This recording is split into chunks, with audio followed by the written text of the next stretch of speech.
this is not your first soil health event. You've done many of them. Um, what would you say today was a positive? What was a success in today's? So I was talking to Debbie about this earlier, and I think we counted, the last time I counted, we've done 30 plus events, and it's probably close to like 40 events now. I don't know. But we've done a lot of workshops and field days and, breakfast meetings and webinars and all of that. And today, one of the things that was different about today that I thought was really interesting, and I'd love some feedback on from the group, from farmers, is that today's workshop was really conversational.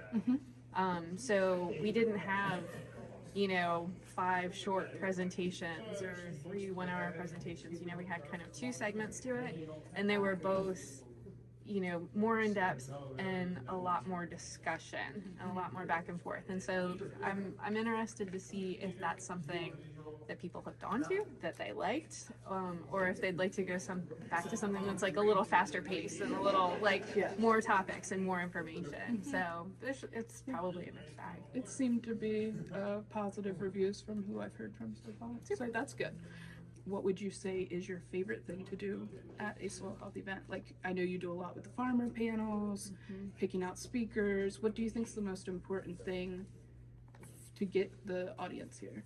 So those are probably 2 different questions, because my favorite thing is when we bury underwear. Oh, obviously. How could it not be? And especially like the first time that we did that. Oh, yeah. Because we buried cotton underwear without necessarily knowing what the results were going to be, and we hoped so much that they would be dramatic and amazing when we dug up underwear some weeks later, and they were. It was stressful. We were like, wow, it was stressful. This is fantastic.